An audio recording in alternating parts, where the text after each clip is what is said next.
you see that bell. Hey guys, welcome back to my channel. That's Who You Went here. Please don't forget to subscribe to my channel. This is going to be a little bit different. I'm going to be bringing you a series on the business of makeup. So if you're someone who's interested, you may be an aspiring makeup artist, or you may be a makeup artist already and you just want to learn more about the industry, how to get started, different tips and tricks. I'm just going to be talking based on my experience and what I know and different people that I have talked to over the time. Definitely stay tuned, and I hope that you enjoy. So being a makeup artist is not an easy thing. I always say this, it is so much more than just being able to apply makeup on yourself or on anybody else. There's so much more to this industry, which takes so much time, effort, money, advertisement, networking. And a lot of what we see now, we're living in this day and age where everybody looks at Facebook and Instagram and YouTube. YouTube teaches you so much. But also on those platforms, a lot of these artists are doing makeup on themselves. And that's a whole nother artistry, a whole nother industry than becoming a professional makeup artist. So the methods and the amount of makeup that is used for like social media is a whole other comparison to being a professional makeup artist and applying makeup for an editorial or for fashion or for film or television. You're not getting PR boxes, which is like free makeup sent to you, and applying it on yourself just for video or for anything like that. A lot of them aren't teaching different aspects of like bridal or like editorial print work. And these people are incredibly talented, incredibly talented. I follow them, but I just happen to also be a beauty influencer as well as a makeup artist, and those two worlds are totally different. When you choose to become an MUA, you're responsible for your own brand. You are your own brand. I'm my own brand. I'm responsible for building. I'm responsible for networking, advertisement, promotion. I'm responsible for the money building my kit. I'm responsible for contracts, business cards. You're your own business owner and your own manager. You manage yourself. Starting out, you're doing everything yourself. So we're responsible for having transportation, having a car, putting gas in your car, making sure you're on time. There's contracts, there's different things when you go into different parts of the industry, such as film and television. You have contracts, you have to adhere to those different contracts. It's just so much. There's call sheets. To start out, you may have questions like, where do I go? What do I do? How do I do this? How you do it is you just start. It doesn't hurt to just start and just practice on yourself, practice on a family member, friend, anything. Start advertising yourself.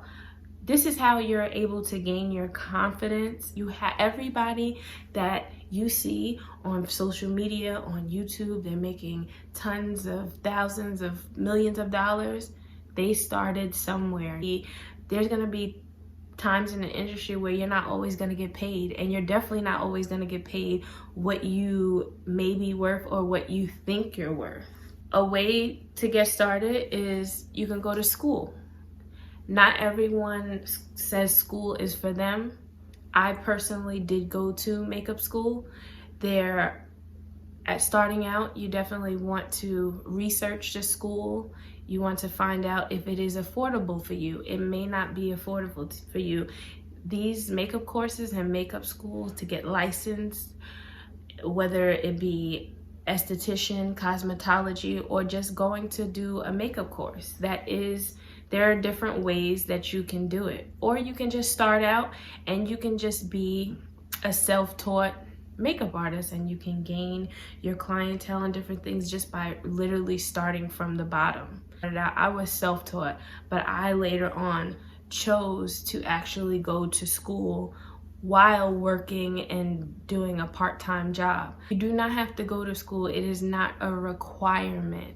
A lot of people in the industry did not go to school, but a lot of people have. Going to school, you want to make sure that the school covers a variety of different aspects of makeup, such as bridal, basic makeup, film, TV, special effects. You may already know that, oh, okay, I want to be a bridal makeup artist. So make sure that the schools that you're looking into have a bridal program. Or it is good to just go to one where it covers all those aspects, because you may be indecisive at first and you may want to just kind of explore, and you may gain to love another part of the industry that you may have thought that you would have not even liked. You want to know the background of the school, and plus the background of the teachers and professors who will be teaching you.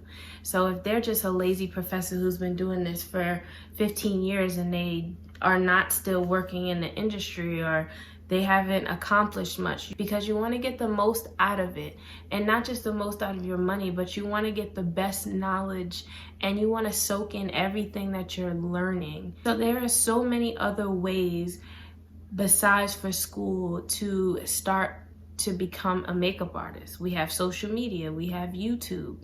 We also have where you can go online and do courses and learn different aspects and different techniques of makeup, different business aspects as well.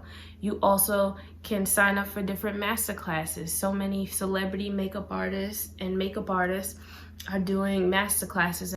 This is not an overnight thing. Being a makeup artist, you don't just wake up one morning and like, oh, I want to be a makeup artist, so tomorrow I'm going to make $1 million. We all wish that would happen? Yes, we do, but it just doesn't work like that. It takes determination. You do get discouraged. I'm not gonna sit here and tell you that I never got discouraged. I never quit.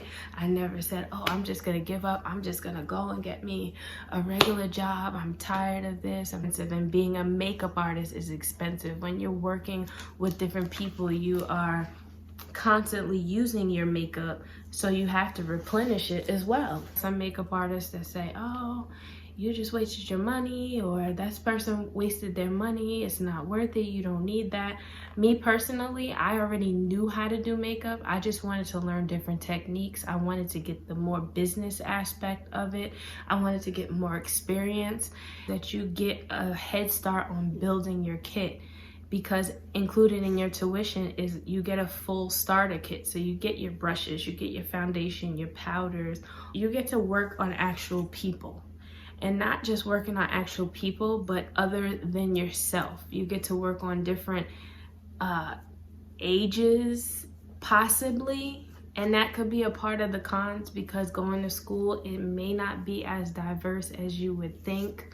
You may here and there a classmate may bring in a friend, or the teacher may bring in different people, but most of the time you're working on the person who your partner who's next to you. So you're just used to doing each other's makeup or doing makeup on yourself. You can use school as a networking tool as well.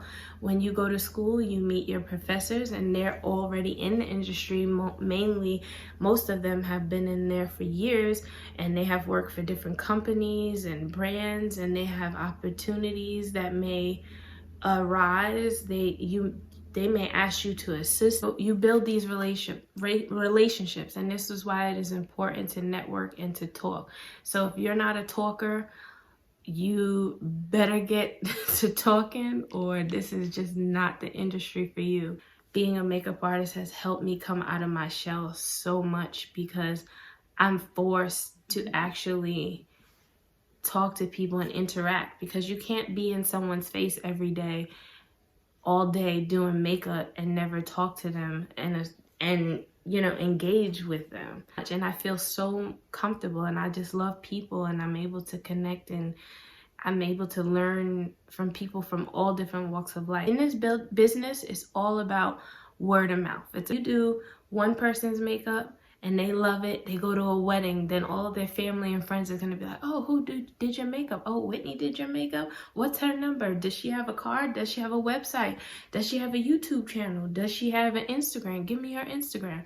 This is how you start building. You have the option of applying for a cosmetic job in doing retail makeup, and you gain so much clientele. You can give out your business cards.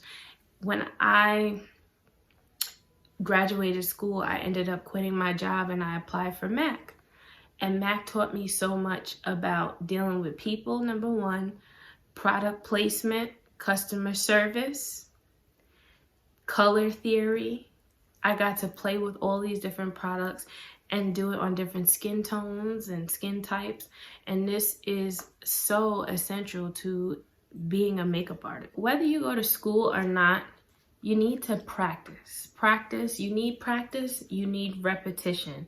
Anything you want to do in life or do for a living, you have to work at it. You have to be dedicated to it, or it's not going to work. It's not going to produce anything for you. It's not going to produce more work. It's not going to produce more money.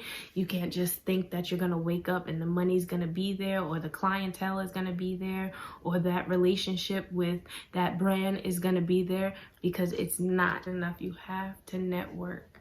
You are responsible and in charge of your own brand. So you never let anybody else tell you what to do with your own brand. You do what you feel. Yes, you can seek advice and different things and help from other people, but you are the ultimate decider in your future, because this is your baby. You have to treat it as such. And there's no rule to becoming a makeup artist.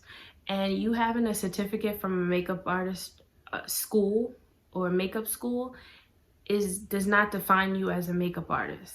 Whether you have a certificate or not, that doesn't mean you're automatically a makeup artist. I know so many makeup artists who have went to school and are not practicing makeup, or they can't do makeup on other people because they didn't work at it. A lot of people who didn't go to school who are completely successful.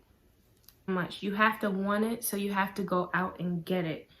You always can do so much just by researching. Ask someone. Get in touch with different makeup artists. DM someone. Slide in their DMs. Ask them questions. A lot of people are so nice and will help you. One of the best things I feel like I did was coming out of makeup school, applying to work at a retail counter. That taught me so much, which I was literally thrown to the wolves, which can be a good and a bad thing. So as a freelance artist with the company that I work for, which was MAC Cosmetics, you don't automatically get training when you're a freelancer. But when you become permanent, then that's when you get your basic training and you learn everything about that brand. You learn about all the products. You learn all of the aspects that you need to learn to be successful at the counter. That was like the best 4 years of my life, and it taught me so much about this industry and about this career. But it wasn't everything. I learned a lot outside of that as well. That is not the end all be all. Trust me, I used to think that you get paid decent money being young, but now that I look back at it, I wasn't making money like that. It just wasn't enough. So you definitely cannot expect a retail job or a brand to be the end all be all. Thank you all for tuning in to this video. This series may go on for a while. I have a lot up here and in my experiences to share. So I'm so excited about this series, and I hope that this video found you good and that it helped you. So definitely stay tuned, and I'll see you in my next video.